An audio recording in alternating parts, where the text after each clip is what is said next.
The title of my talk is Characteristics of Trustworthy Artificial Intelligence. I give you first an overview. I'm not sure if you sometimes asked yourself these first questions: will AI take over the world leadership?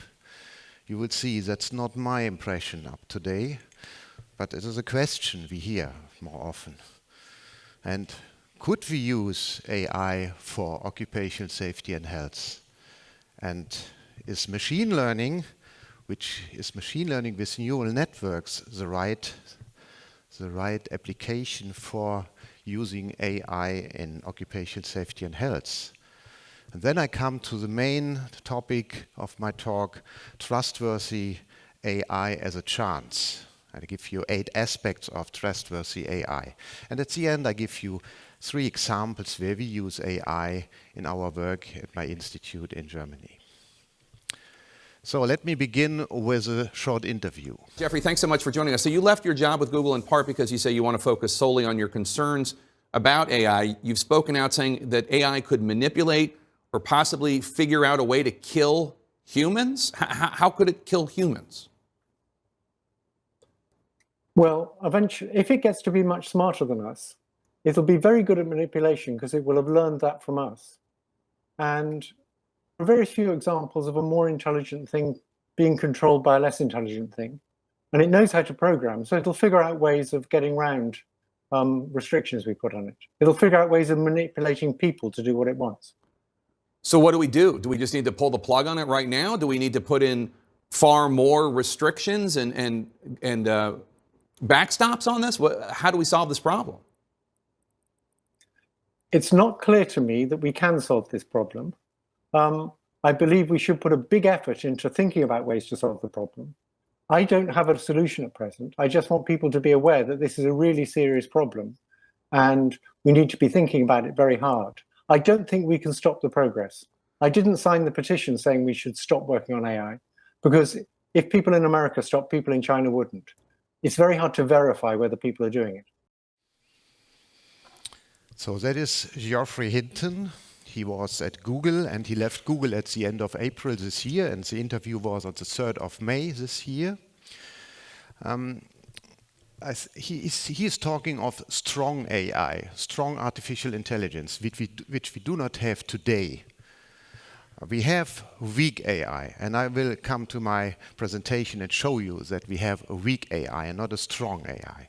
But of course, Geoffrey is right that there are elements in AI which are dangerous. Prejudices could influence decisions. Wrong interpretation of data could delay reactions, and misuse could attack social media. So this is a danger, but to my knowledge, trustworthy intelligence can help, artificial intelligence can help to overcome these problems. So we need artificial intelligence to make decisions under uncertainty.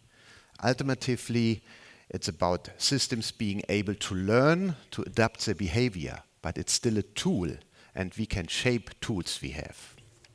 It's not a partner, it's a tool. But you may ask, what's about ChatGPT? ChatGPT is more than a tool. You can ask a question and get a very intelligent answer. ChatGPT is a generative pre-trained transformer. So what is it doing? It's scanning the words of your question and looking to words in a surrounding context, whereby words that can be related to each other are found. Then, with a recurrent neural network, the so-called encoder, it's finding this by this reinforcement learning. I come back to this later. A second neural network, the decoder, is then using to generate the output. The decoder is not trained as a recurrent neural network, but as a transformer that uses the attention algorithm. The attention algorithm was invented about 5 years or 10 years ago by Google, and it uses query, key, and value vectors, which play a very important role in this algorithm. With a forward neural network, this is then used for the decoder. Why do I explain this to you? Because you see there, ChatGPT is a tool, and it uses intelligent algorithms to scan through the questions and generate useful outcomes. But it's not a strong AI. It's using what it has learned, but it is not using totally new ideas to your answers to your question. So you might say, what about this?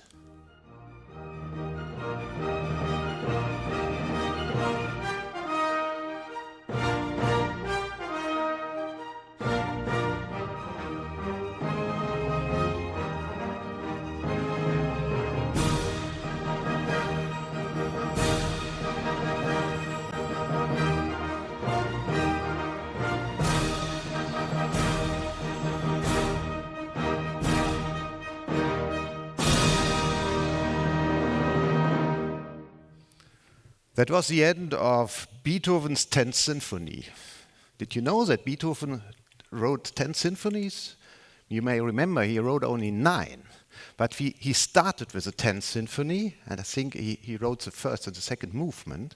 And the third and the fourth movement was written by an artificial intelligence 2 or 3 years ago. But when you listen to this link there, and especially to the speech of Tim Höttges, the CEO of Deutsche Telekom, it's starting at 2 minutes 30, you will see that it was not so easy. When they started with the artificial intelligence, they got some music human beings could not play. So they had to come together with some people who play music. And then at the end, we had this result. So this is also not a strong artificial intelligence. It's not a composer who is doing this. And when you listen to the end and to the total movements of movements 3 and 4, you will see it's a summary of the classical Beethoven. But it's not totally new, like the 9th Symphony was totally new compared to the other 8 ones. So it's more or less a 10th Symphony on the basis of what we know from Beethoven. It's not a strong AI, it's a summary of what we know. Really good made, but not totally new. So when we come to machine learning, we have different learning algorithms. And I give you some examples, and in parallel, I show you where we can use this already in occupational safety and health. Mostly known as supervised learning, where you have labeled inputs and you get labeled outputs. So you have a picture of a pig or a dog or a cow, and then you say that is a pig, a dog, or cow. You train your software and you get outputs, and you correct the software if the outputs are wrong. That is what we call supervised learning, and you all know that for the weather forecasting. Maybe you know the app Weather Pro, which is very famous. This is using supervised learning. But we can also use this directly for PEROSH. For example, predictive maintenance in machinery. We have a lot of accidents when we maintain machines because we have a high time pressure when you do that. But when you do predictive maintenance, you can do it also without artificial intelligence, but it's more expensive then. When you use the machinery movement with an AI, it's much cheaper to do this, and it's safer to do this by using supervised learning. Unsupervised learning is not learning with labeled inputs. It's learning, you have a lot of input data and you group or cluster the data points. So you find patterns in the data without having this labeling. We use this for example, our inspectors, when they visit the companies, they make a report, they get some data, and this data is analyzed then by artificial intelligence. And according to this data, they can change the frequency to visit the companies, because the artificial intelligence is telling them something of a future accident frequency, a possible accident frequency. And we also in our house we have a software here to measure the exposure of ultraviolet radiation by the sun. And we measured for more than 5 years. We got more than 1 billion data points. And we used an artificial intelligence to distinguish the good data from the bad data. This is possible by supervised learning. Then we have semi-supervised learning. We have some data which are labeled, some inputs which are labeled, and some inputs which are not labeled. And you use this, for example, that is my last example today, for hand detection at a circular saw, for face recognition. These things you can also use in occupational safety and health. And then we have the reinforcement learning. In reinforcement learning, you have software agents ought to take actions in an environment so as to maximize some notion of cumulative reward. We use this for autonomous driving, for the software deepl.com, which is a translator in very different languages, very successful, and of course, as I told you, ChatGPT. And the last I want to introduce here is anomaly detection. The software Avast One uses AI to find attacks on your computer. So when all these different mechanisms use algorithms, machine learning algorithms. And normally we only think about deep learning today because it's very powerful, the deep learning. But it has also a lot of problems. But you see, there are a lot of other algorithms for machine learning, regression, decision trees, a lot of different other ones which we could use and which have advantages against the deep neural networks. So why are the deep neural networks so critical? You have here normally a lot of neurons, several hundred neurons, and maybe also hundred of different layers here. These are the layers. It's normally not only 3 layers, but maybe some 100 layers. And you train your system by getting the inputs to the neurons here at the input side, and then you check the output and you train it. And here the layers get a different different intermediate inputs. And the problem is, if you have 100 of these layers, you do not really know what is going on in the neural network. And this is a problem, as you will see now.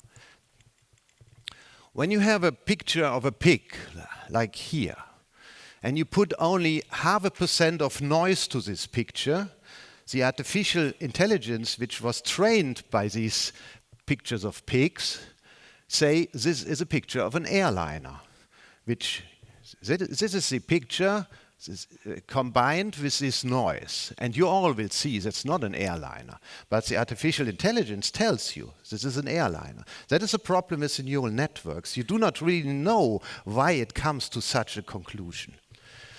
And here's another example. Here you have a cow in a normal environment, and it's detected with 96% as a cow and with 2% as a dog. And now here it's in another environment. This is a very drastic example. And the artificial intelligence tells you it's 82% the dog and only 4% a cow. And that is the result of a neural network. And I recommend this link here for you. There is a discussion, unfortunately, in Germany with the Max Planck Institute for Intelligent Systems in Tübingen in Germany, and they discuss there the difference between correlation and causality. So normally neural networks and AI is looking for correlation, but it's not looking for causality. We as a human being, we are looking for causality, and we can explain things because we know the causality. And to bring in causality thinking into a neural network or into a machine learning system is not there, so it is a general research object. Now, what can we do now with all these problems? The first thing, use the golden rule when you use artificial intelligence. When looking for problems, always use real-life comparisons to better grasp the abstract numbers with the hidden problems. So what does it mean? We may have problems with the data. We have problems with the algorithm, as I showed you. And we may have problems during the training. We have under and overfitting. And how can we, what can we do now? So when you train a system, please check it with untrained situations and check if the results are good with untrained situations. So you can use the confusion matrix there. Most of you will know that you have the false positives, the false negatives. If they are too high, so if they are bigger than a few percent or lower than a few percent, higher than a few percent, then your training was not okay. You have to change the training system, or you have to change the algorithms. And use the visualization of data to get a better overview of the machine learning applications and identify possible errors, because a graphical visualization is helping to find problems and mistakes. So now I come to the trustworthiness of AI. 8 aspects: fairness, privacy, degree of automation and control. These are ethical aspects.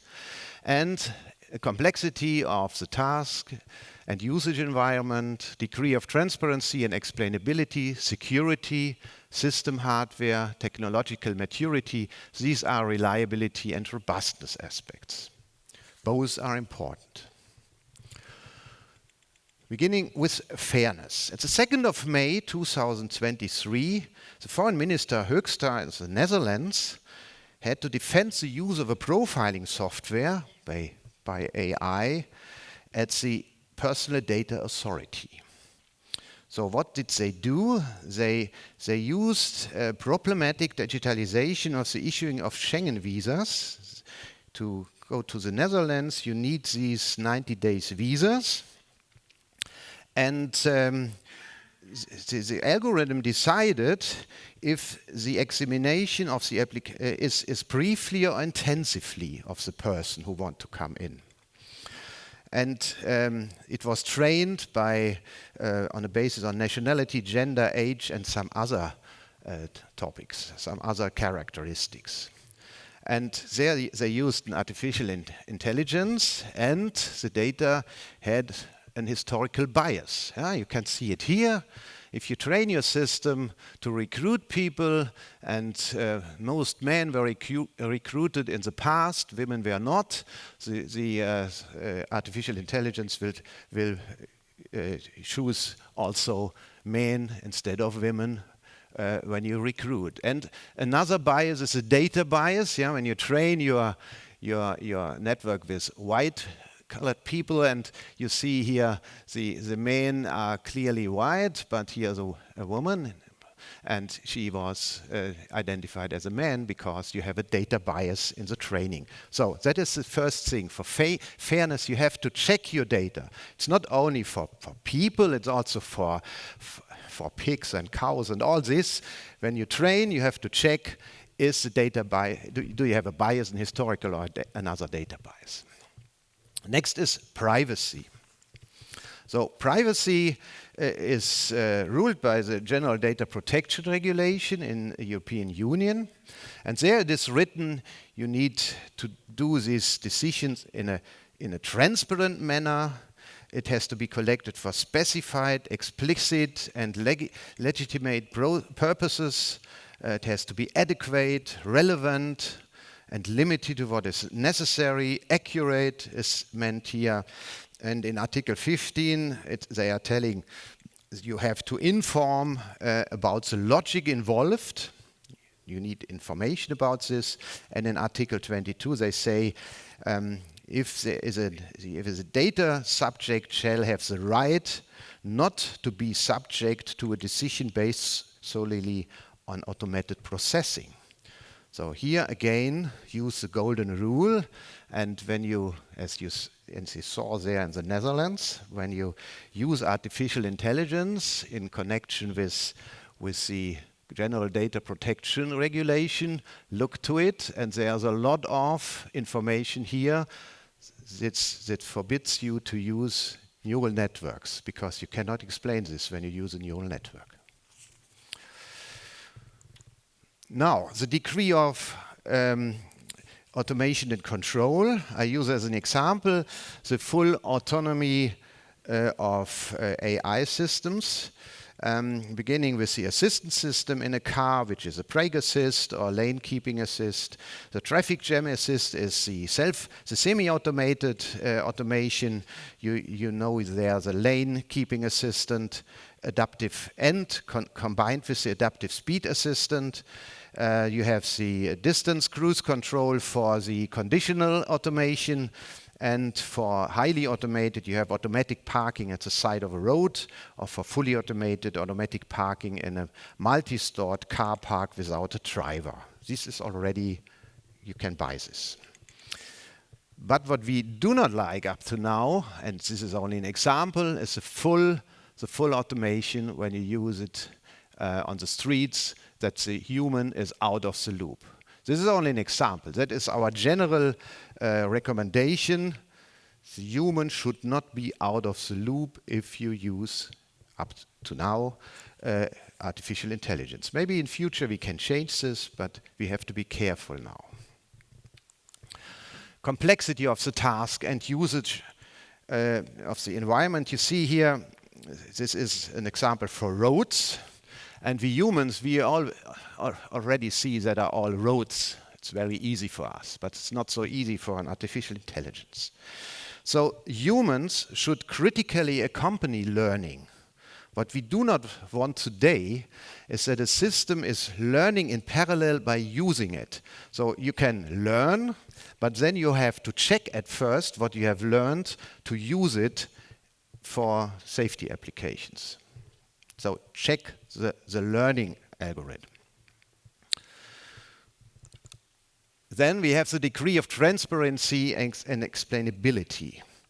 So as I told you, the neural networks are black boxes. But we have also other algorithms for machine learning, like decision trees, decision rules, random forests, fuzzy rule learning, or inductive logic programming. And these are white boxes. This is a software you can test as you can and check as you can check software in normal. You can evaluate it. But for the neural networks, because they are black box methods, they are also intransparent for developers. Not only, also the experts do not really know what is going on there and how they come to their decisions. So we have some tools today, and I recommend to use them. One is layer-wise relevance propagation, LRP, or local interpretable model agnostic explanations, LIME, which can give you the reasons for a specific decision, but not in general, but for a specific decision. So it more or less, you start from the result, from the outcome of the neural network, and the mechanism is calculated back to the input, and it shows you how you come from the income to the output. Now, security is an aspect. All this data you trained is normally in a cloud. It's not on your normal computer you use in the application. So when it's in the cloud, it can be attacked. And when it can be attacked, it can be changed by noise or by small changes in the picture. And so you come from a stop to speed limit 45 miles per hour. So security is very important. And what we have learned is that many users of machinery and users also of AI are not very familiar with security on their computer systems. Even if they are very small computer systems, there's not much done for security. So that is a very important aspect when you want to use AI. The next point is system hardware. We need two systems here. We need the training system, which is a big server with graphical processing units which work in parallel to do the training. And we have the application system, which might be an embedded system, which is small. And these are separated. One is at the user directly, and the other is at the person, the manufacturer of the total system. And there's an asymmetry between training phase and application phase, different memory management, memory architecture, memory size, different programming languages. So what can we do there? We should verify also the training system, that the training system is doing the right things.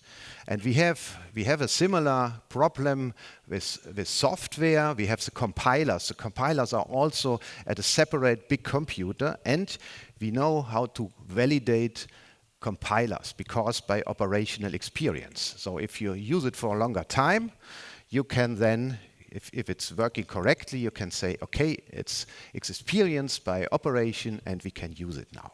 And this is also a model for the training systems with artificial intelligence. For the application systems, you can use the functional safety requirements of international standards. And the last point I want to mention is the technological maturity. When you want to use systems for OSH, don't use the newest ones. Use the ones you have experience with. It's a direct connection to the last slide I showed to you. So don't use the emerging technologies. Use the current technologies or technologies where you have some years experience, and then you can use the operating experience to have safe systems. Further information on my talk you get on a publication where you find more than 107 literature references by my colleagues Moritz Schneider, he is also here in the audience, and André Steimers. And I think it's open for everybody, so you can read much more than I can tell you now in 30 minutes. So now my 3 examples at the end. We have a research project, it's a PhD project of Moritz Schneider to do a prevention of trips, slips and fall accidents. And we train the people in a treadmill, and we induce their stability disturbances. And these disturbances, at the legs for example, disturbances are classified under the consideration of classical biomechanical parameters. And these we get by personal worn initial sensors during our investigations. And then we use an artificial intelligence to find the feature-rich database which is telling us a fall, a trip, or a slip is coming. And what we want to reduce then this data and bring it to a minimal sensor technology, for example, a smartphone, so that people who have the smartphone get a feedback when they are in a situation where a trip, a slip or a fall is coming, so that they can react and they can be trained to prevent this. This is a research project. And here I show you another example. This is a product you can buy. It's from the company Blackstare, and it's looking by a stereo camera system in the back of a construction machine like caterpillars. So there is a camera for the driver, and if some people behind the machine, here the camera is telling you, be careful there. And they give an acoustical alarm, and he is showing here the people, and be careful, they are maybe in the critical distance or they are not so critical distance. And here also artificial intelligence is used to detect the person behind the machine. And the last example I want to give you is the assistance system for sliding table saws. This is also on the market already, and here again we have a stereo camera system. You see it here. And the stereo camera system is then looking to the rotating plate, and by artificial intelligence it can distinguish fingers and hands from pieces of wood. And if a hand is in a critical position with a critical direction at a critical speed, then the saw plate is lowered within a quarter of a second by rapidly lowering the saw unit which dives under the machining table. So an accident is prevented, of course. You may ask, but this is not a real assistance system. But this here, this is the normal safety system of a circular saw. It's, according to all international standards, sufficient. You do not need all this. It's additional redundant system which prevents accidents, but which is not totally necessary. You have all what you need without the AI. But it's very effective and it helps to prevent accidents. So I hope I could show you that trustworthy artificial intelligence is a real help in occupational safety and health applications, and I thank you for your attention.